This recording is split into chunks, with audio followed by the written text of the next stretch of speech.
Hey there, it's Rachel from All About Planners. In this video, I'm doing a review of the Life Inspired Weekly Planner. So full disclaimer, I was sent this planner for free in exchange for this review, but I was going to buy it anyway because when I open this up and you see the weekly layout, you will understand why. It is super functional, line writing space, my favorite layout where you've got the days of the week on one side and then on the other side of the weekly spread has lots of list making space. Just super functional, love it. So let's take a closer look. So in terms of the size, this planner is a little bit bigger than most other planners. It is about 8.5 inches wide by approximately 9.5 inches high. So you do get a bit of extra space compared to most other planners. And let's just talk about this cover for a second. Look at that shimmer. I love it. So I normally go for rainbow, and if rainbow is not available, I always go for black and gold because it looks super classy.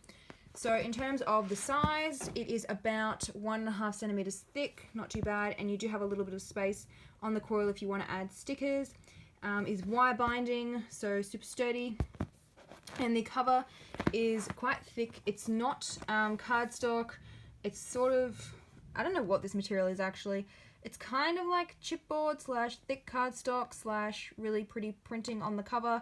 Not sure, but it's pretty sturdy, like it's not really budging. As you can see when I'm pushing on it, it's pretty sturdy, so that's good. Then we go into the front of the planner. So it has a double-sided pocket folder. If you're running out the door of a morning and you need somewhere to chuck your mail, this would be a good spot for it. We go into the pretty front cover. I really like that quote. So the layout of this planner is the usual dates at a glance and all that introductory stuff at the front. Then you have the months of the year, and it also has this bonus finance section at the back, which I'll get to in a sec. All of the planner has this minimalist color scheme, so you can add colored pens, stickers, you can color code it, highlighters, without it clashing with the colors of the planner.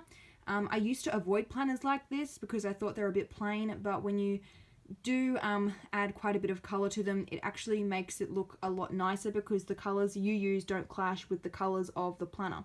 So I actually prefer these planners nowadays and highly recommend them because your spreads always look pretty. Okay, so we've got the reference calendars 2018 and 2019. Instead of a full page of this belongs to, they tuck it in here, which I actually like because you're not really wasting a page then. You've kept it functional and it's still in there. Got the dates at a glance section, which is lined writing space, love it. Then we go into the passwords and contacts page, and you get a lot of space for passwords, which is good because I know there's logins for like everything these days and I can never remember them all. It does have a contact section, which to be honest, I never use when planners include them. I just put that on my phone, but it's there if you need it. We go into the vision board where you can do some mind mapping. The goal setting page, so these headings here, this personal, career, financial, are carried throughout the planner, and then you also have space to add 3 of your own. If you have like blog, business, health, something like that, you can map that out here. And then we go into the first month. So the tabs, overall impression is that they are quite sturdy, like they're not budging, which is good. And the month is printed on the front and the back. Some planners are cheapskate and will only print it on the front, so I really like when it's printed on the front and the back. So this calendar page here is on cardstock, but these pages are on paper. It doesn't really matter because I mean pens write good on cardstock and paper themselves, but just an FYI, there's not like a separate decorative divider page before it starts with the planning space. Okay, so it starts on a Sunday. The weekly spread starts on a Monday, so it's not consistent. Personally prefer when it's consistent, but I mean, it's not a big deal when it's not. Just something that I check when I do these planner reviews.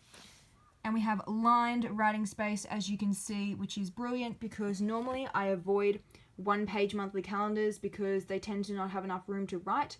But when it includes lines, it makes it a whole lot better because then you have like a guide of how much you can fit in there and how big your font size needs to be.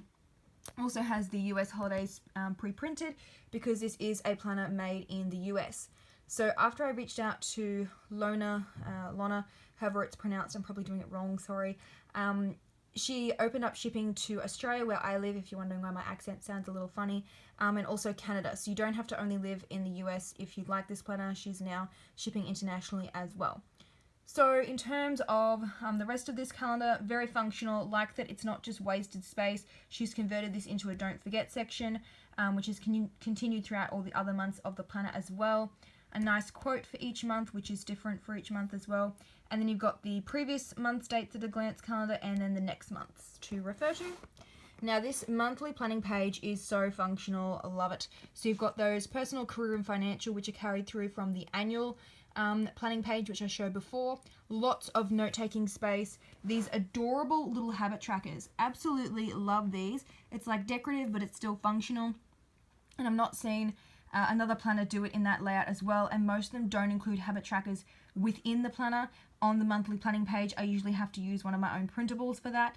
But this one includes it and it looks super cute.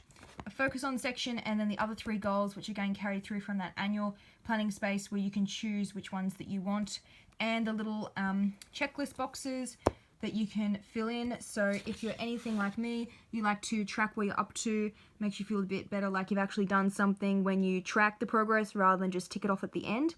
So what I tend to do is put one line when I've started the task, and then I shade half of the other circle when the task has been like started on, it's progressing, and then I will shade in the whole circle when the task is finished. And then it also adds a bit of color to your page as well if you're color coding. So onto the weekly spread.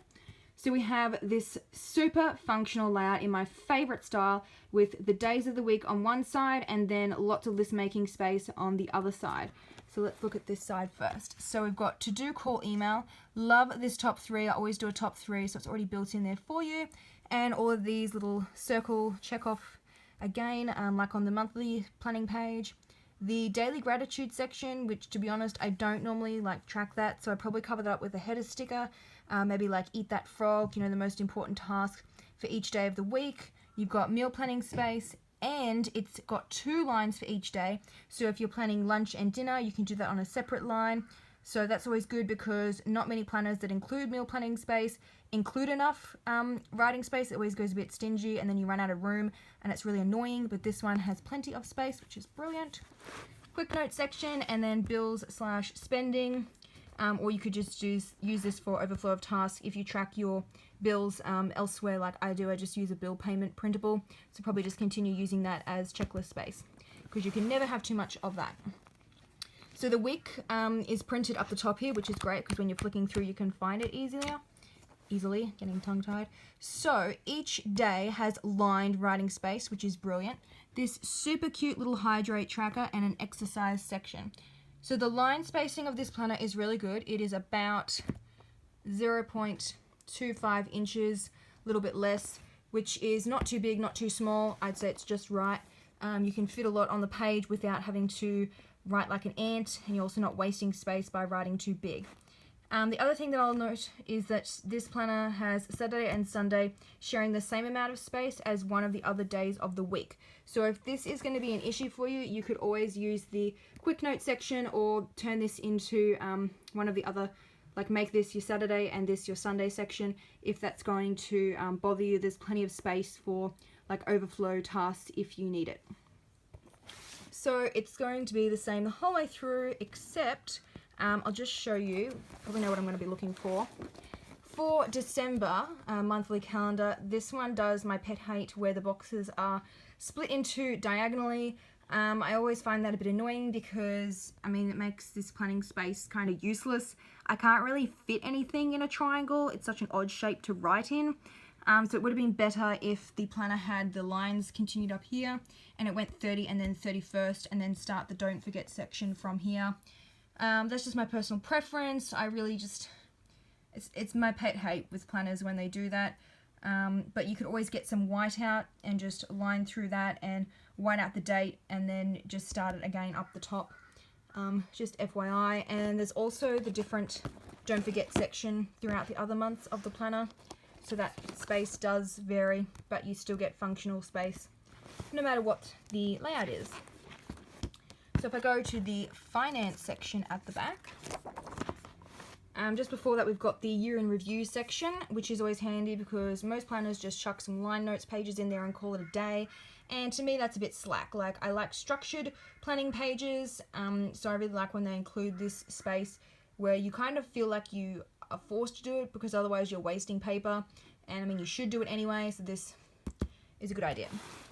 Then we go into a nice quote page before we go to the finance section. So, got a tab for this section as well, so you can find it easier. We have more line note space. I'm going to be doing a pen test after I finish filming this video. If you want to see which pens work best, if there's any bleed through, ghosting, etc., then the link will be in the description box below to the blog post where I'll have pictures of the pen testing. So we've got the finance tracker. If you need to track some bills, you can also do debt like payoff, because you can record all your payments, not just one, so that's a good idea. And we go into more finance tracking spaces for each month. And I really like this big note section as well. It's a good idea. Can never have too many notes section. And that is it for the planner. So at the back, it's got the same cover design as the front with this super cute XOXO pattern. And there's other patterns as well, but I just really like this one. One thing to note is that the cover doesn't quite fully cover the tabs. So they might get a little bit scuffed. They're about half sticking out beyond the cover. Probably be better if it covered the whole thing, but at least it's covering part of it, because some planners don't even cover it at all. So I hope you found this video helpful. I do really like this planner with that functional weekly layout, and I'll include the link below to the blog post which will have the pen testing. So don't forget to subscribe to my YouTube channel for more planner reviews. I usually do 1 or 2 every week, because I am obsessed with planners and I just keep buying them because I have no self-control. Alright, I'll see you in the next video. Bye!